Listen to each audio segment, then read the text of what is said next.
Demon के किले में जाने से मैंने अपना लेवल काफी हद तक बढ़ा लिया है। मैं ताकतवर तो बनना चाहता हूँ, पर इस रैंक के साथ मैं किसी हाई लेवल रेट में नहीं जा पाऊंगा। मुझे अपनी असली रैंक सामने लानी ही होगी। मुझे अपनी रैंक को रीअसेस करवाना होगा। जो भी हंटर अपनी रैंक रीअसेस करवाना चाहते हैं वो प्लीज इस वाली लाइन में आकर खड़े हो जाएं। सर मैं आपकी टीम से किचुल बात कर रहा हूँ। बोलो किचुल, क्या बात है? सर वो जिन्हों यहाँ पर है। आज हंटर संघ खुद अपनी रैंक को रीअसेस करवाने आए हैं। तुम उस पर नजर रखो, मैं आ रहा हूँ। थोड़ा हौसला रखो, ये असेसमेंट काफी आसान होता है, तो घबराओ नहीं और बस दुआ करो कि तुम्हें ई रैंक ना मिले। शायद तब मेरी एक्स वाइफ और मेरी बेटी मेरे पास वापस आ जाए। तुम लोगों की नजरों में ई रैंक की ये औकात है। क्या मैं आपका नाम जान सकती हूँ सर? जिनवूसा। आपको बस इस ब्लैक क्रिस्टल पर हाथ रखकर वेट करना है। अरे एरर, बड़ी अजीब बात है। अरे तुम्हें क्या हुआ? पता नहीं क्यों मशीन कोई रीडिंग नहीं दिखा रही। ऐसा बिल्कुल नहीं हो सकता। ये मशीन की खराबी की वजह से बिल्कुल नहीं है। ये मशीन इन्हें असेस ही नहीं कर पा रही है। इनकी मैजिक पावर्स इतनी ज्यादा है कि ये मशीन उसे माप नहीं पाएगी। अब इस देश में इस लेवल के कुल 10 लोग हैं, यानी ये एक एस रैंक हंटर है। इसे ऐसे ही नहीं किया जा सकता। क्या सच में? मुझे तो पता ही नहीं था कि ऐसा भी हो सकता है। क्या इसका मतलब ये देश का 10वां एस रैंक हंटर बनने वाला है? मुझे किसी भी तरह इनसे बात करनी ही होगी। असेसमेंट पूरा होते ही आपको नया लाइसेंस मिल जाएगा। वहाँ देखो। तो ये है वो जिसे फायर मैजिक का लीडर कहते हैं, अरे ये तो हंटर्स गिल्ड के हेड चोई जोंगिन है। और हंटर्स की दुनिया में अल्टीमेट वेपन। तो ये बात है, अब समझा यहाँ चल क्या रहा है। तुमसे मिलकर खुशी हुई। हंटर्स गिल्ड की देखरेख मैं ही करता हूँ। मेरा नाम चोई जोंग इन है। एस रैंक हंटर जोंग इन। कौन सी गिल्ड जाना चाहोगे, कुछ सोचा है? सॉरी पर मुझे जाना होगा। ऐसा तो नहीं कि मैं घमंडी इंसान बन गया हूँ। प्रेसिडेंट बेग यहाँ पर। व्हाइट टाइगर गिल्ड का ऑफिस यहाँ पास में ही है, पर फिर भी इससे एक बात तो साफ है कि ये उस हंटर से मिलने के लिए मरा जा रहा है। जनाब इतनी तेज भागते हुए आए कि सांस तक फूल गई। ये वही बाहर का हंटर है जिसने रेड गेट को खत्म किया था। समझ नहीं आता इस मुसीबत को इसका पता कैसे चला। देखकर लगता है जैसे अभी उठकर मेरा नाम पुकारेंगे। बस कुछ देर और मॉम, कुछ देर और। सर्वेलेंस टीम का काम यही होता है, हंटर्स पर नजर रखना और जो हंटर कानून तोड़े उसे सजा देना। क्या मुझ पर निगरानी जरूरी है? एक मुजरिम की तरह तो बिल्कुल नहीं, लेकिन एस रैंक हंटर्स को संभालना हमारे बस की बात नहीं। तुमसे मिलकर खुशी हुई। सबसे पहले तो मैं तुम्हें एस रैंक के लिए मुबारकबाद देना चाहूंगा। तो ये रीअसेसमेंट क्यों? हो सकता है तुम्हें रीअसेसमेंट बेवजह लगे। हमें तुम जैसे काबिल लोगों से राब्ता करने और उन्हें समझाने का मौका मिलता है। मैनेजर वू हमारे टॉप लेवल के हंटर्स में से एक हैं। तुम हमारी एसोसिएशन का हिस्सा बनोगे तो हमें खुशी होगी। पर ये सब किस लिए? इस वक्त सभी ताकतवर हंटर्स 5 सबसे बड़ी गिल्ड्स में शामिल हैं, पर तुम इनमें से किसी भी एक गिल्ड में शामिल हुए तो दायरा टूट जाएगा और हालात बिगड़ जाएंगे।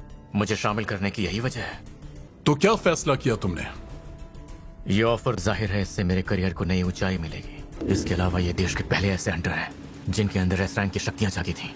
ये कब के रिटायर हो चुके हैं, फिर भी ये वहां है जहां मैं इतनी मेहनत करने के बाद पहुंचा हूं। मैं माफी चाहूंगा, पर मुझे इनकार करना होगा। दरअसल मैं लड़ना चाहता हूं सर। मुझे लगता है कि मेरी असली जगह उन डंजन्स में ही है।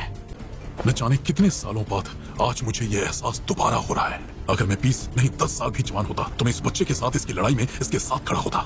मेरी बहन घर पर मेरा इंतजार कर रही होगी।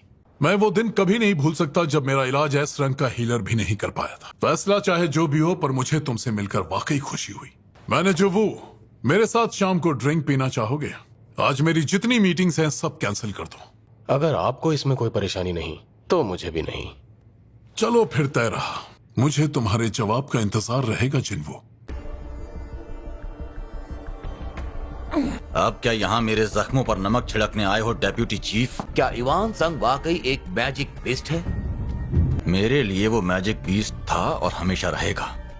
हॉस्पिटल से डिस्चार्ज होते ही कमांड सेंटर जरूर आना। मेरे परिवार से तू जितना दूर रहेगा तेरे लिए उतना ही अच्छा होगा। मैं जानता हूँ वो कहाँ जा रहा है। मुझे बस मेरे केयर की जरूरत है। क्या ए रैंक माइनिंग के लिए लोग चाहिए? इसने अपनी रैंक के बारे में झूठ तो नहीं कहा था ना? इसमें तो ये बिल्कुल अलग लग रहा है, एक बच्चे जैसा। यकीन नहीं होता इतनी रेड्स और छूट के बावजूद ये लड़का इतने लंबे वक्त तक टिका रहा। इस तरह की लगन आजकल के बच्चों में कहाँ देखने को मिलती है। ये अपने परिवार में इकलौता है जो पैसे कमाता है। इस लड़के को समझ पाना वाकई मुश्किल है। सुनो लड़के, तुम्हें लगा तुम मुझे बेवकूफ बना लोगे तो तुम एक ही रैंक हंटर हो। जी सर। पहले कभी खुदाई की है? ये पहली बार होगा सर। डरो मत, मजाक कर रहा था। ठीक से काम करना। चलो सब पीछे हट जाओ। शायद इन्हें रोशनी से ज्यादा अंधेरा पसंद है।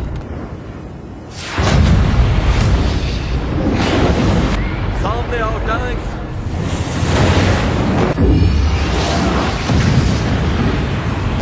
चलो तैयार हो जाओ।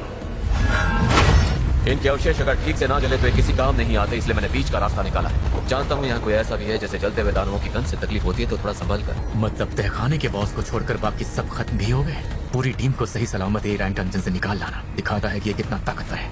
ओह, तो वो ये है, और इस देश के 9वीं एस रैंक हंटर। मुझे नहीं लगता कि इस दुनिया में इस तरह का ऑरा किसी और का भी हो सकता है। The dancer Shaheen. क्या ये मेरा वहम है? 1 मिनट के लिए तो लगा चेयरमैन को आसपास ही है। ऐसा लग रहा है जैसे आसपास कुछ तो खास है। जितना सोचा था ये उससे भी ज्यादा तेज निकली। स्ट्राइक टीम का काम खत्म होने के बाद अब काम की बारी माइनिंग टीम और कलेक्शन टीम। अब तो मुझे भी इंतजार है ये देखने का कि ये रैंक का बॉस आखिर कितना ताकतवर होता है। चल बे चिकने, पलट ले और पश्चिम को निकाल। ये जगह असली मर्दों के लिए। बच गया, ये तो वाकई ई रैंक हंटर निकला। ये बॉडी ई रैंक वाले की तो नहीं लगती। चलो चलो, लंच टाइम। पर मैं पहले काम खत्म करना चाहता हूँ। समझ गया। आखिरकार मौका मिल ही गया। मैं ये मौका हाथ से नहीं जाने दे सकता। ये जरूर बॉस का चेंबर होगा। मुझे ये याद रखना होगा कि मुझे इस बॉस को हराना नहीं है। तुम यहाँ अंदर क्या कर रहे हो? मैं आखिरी बार पूछ रही हूँ, आखिर तुम यहाँ अंदर क्या कर रहे हो?